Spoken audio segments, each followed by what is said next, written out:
বিশ্ৰামৰ পাছতে মুখ্যমন্ত্ৰী ডক্টৰ হিমন্ত বিশ্ব শৰ্মা উপস্থিত হ'ব। দিনজোৰা কাৰ্যসূচীৰ আয়োজন কৰা হৈছে। ব্যাপক আয়োজন দেখিবলৈ পোৱা গৈছে। কোকৰাঝাৰৰ গ্ৰীণ ফিল্ডৰ এয়া দৃশ্য।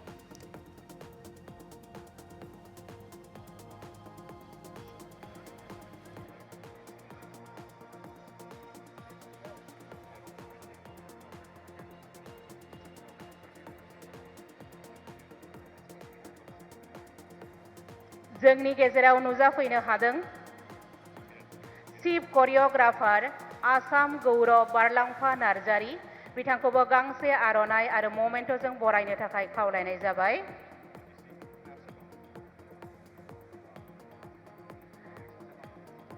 जोंनि गेजेराव नुजाफैनो हादों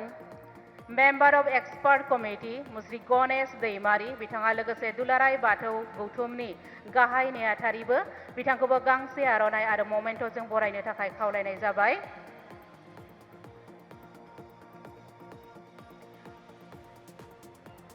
जोंनि गेजेराव नुजाफैबावनो हादों मुस्रि बिजितगिरि बसुमतारी बिथाङा एक्सपार्ट कमिटिनि सोद्रोमा बिथाङा दुलाराय बर' हारिमु आफादनि गाहाय नेहाथारि बिथांखौबो बरायनो थाखाय खावलायनाय जाबाय। जोंनि गेजेराव नुजाफैनो हादों टेक्निकल करियोग्राफार मुस्रि राजेश बर' बिथांनि ग्राफिक डिजाइन लोगोसे करियोग्राफार खालामनायजोंनो थांनाय बागुरुम्बा दोहौआ मोनसे जारिमिन सोरजिनो हादों। बिथांखौबो जोंनि गेजेराव मोननानै जोङो जोबोद गोजोनदों आरो बिथांखौ गांसे आर'नाइ आरो ममेन्ट'जों बरायनो थाखाय खावलायनाय जाबाय।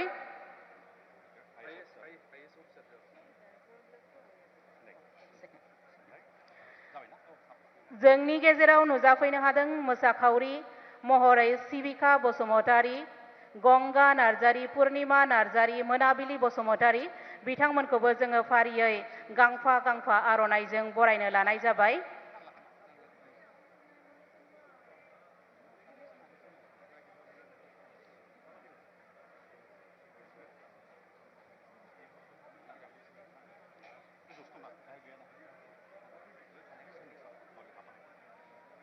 जोंनि गेजेराव नुजाफैनो हानाय स्टेज मिउजिशियान बिलिफां बसुमतारी अन स्टेज सिंगार पुर्णिमा बसुमतारी बिथांमोनखौबो जोङो गांफा गांफा आर'नाइजों बरायनो लादों।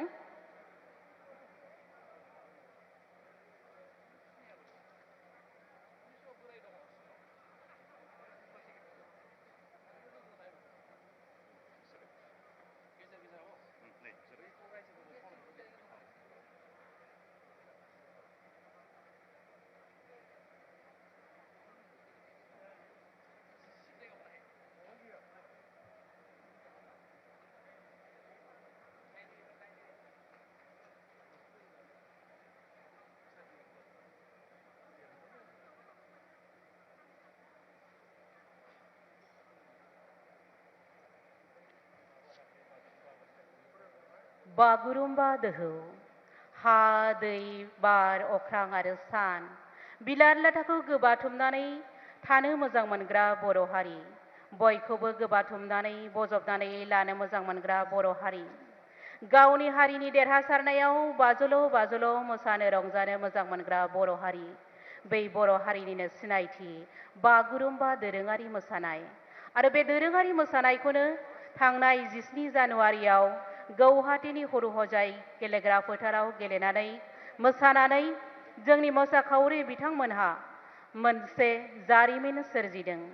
आरो बे जारिमिन सोरजिनायाव मोसाखावरि बिथांमोनल' गैयामोन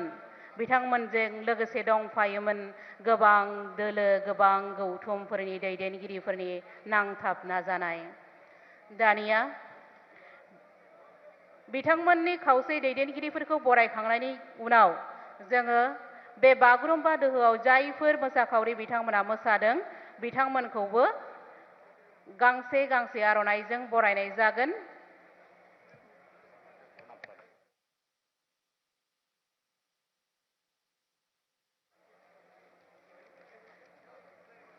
जोंनि दिनैनि बे हाबाफारियाव नुजाफैनो हादों एक्स एनडिएफबिनि आफादगिरि मुस्रि धीरेन बर' लोगोआव दङ मानगोनां दावराव देख्रेब नार्जारी बिथाङा जनजाति सुरक्षा मंचनि आफादगिरि लोगोसे दङ रिटायार्ड आईएएस बिथां केरल नार्जारी लोगोसे दङ रिटायार्ड प्रिन्सिपाल सेक्रेटारि बिटिसिनि बिथां बीरेन चन्द्र फुकन लोगोसे दङ रिटायार्ड IAS अफिसार তাৰ পিছতে মই হাজু হৈ থাকিবলৈ অৰ্থাৎ মঞ্চলৈ আহিবলৈ অনুৰোধ জনাইছো লালকুৰা পাৰ্ট 1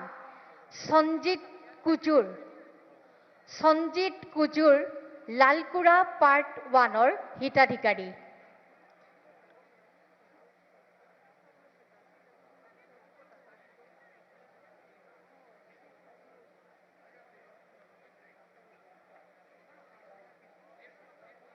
তাৰ পিছতে আমি মঞ্চলৈ আহিবলৈ অনুৰোধ জনাইছো চিঠিলা গ্ৰামৰ ৰঞ্জিত কুমাৰ ৰয়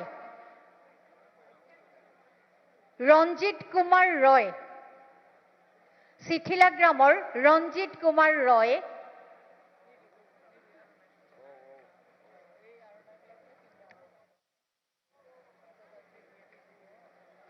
তাৰ পিছতে জয়পুৰৰ আব্দুল ৰহিম মিৰ্জা জয়পুৰৰ আৰু অন্তিম গৰাকী জেক্সিলিন মাৰাক বেটাগাঁৱৰ জেক্সিলিন মাৰাক এওঁলোকক প্ৰতিৰূপ ভূমিপট্টা প্ৰদান কৰা হ'ল আমাৰ মঞ্চত আৰু তাৰ লগে লগে শুভাৰম্ভ কৰা হ'ল ভূমিপট্টা প্ৰদান কাৰ্যসূচী এইবাৰ আমি আগবাঢ়াইছো আত্মসহায়ক গোটক বিত্তীয় অনুদানৰ পদক্ষেপ গ্ৰহণ কৰা অনুসৰি আজি আমাৰ মঞ্চত প্ৰতিৰূপ চেক প্ৰদান কৰা হ'ব আৰু প্ৰদান কৰিব আমাৰ বিটিচিৰ প্ৰধান মাননীয় হাগ্ৰামা মহিলাৰী মহোদয়ে চেক ডিস্ট্ৰিবিউশন টু আত্মসহায়ক গোট অৰ্থাৎ সেলফ হেল্প গ্ৰুপ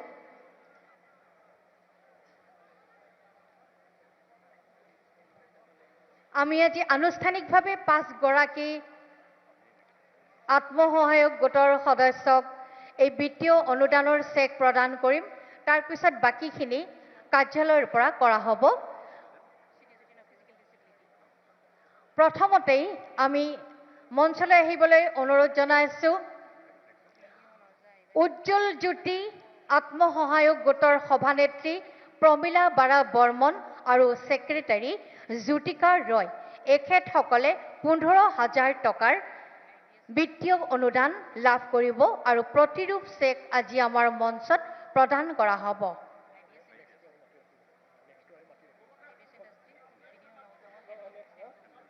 ইয়াৰ পিছতে ব্ৰিগেডশ্ৰী আত্মসহায়ক গোটৰ প্ৰেসিডেন্ট লাইমন দৈমাৰী আৰু সেক্ৰেটাৰী মীনা বৰগয়াৰী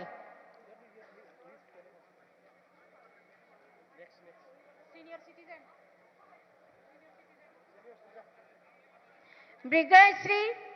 প্ৰেসিডেন্ট লাইমন দৈমাৰী আৰু সেক্ৰেটাৰী মীনা বৰগয়াৰীৰ পিছতে এইবাৰ সাপাত্ৰী আত্মসহায়ক গোটৰ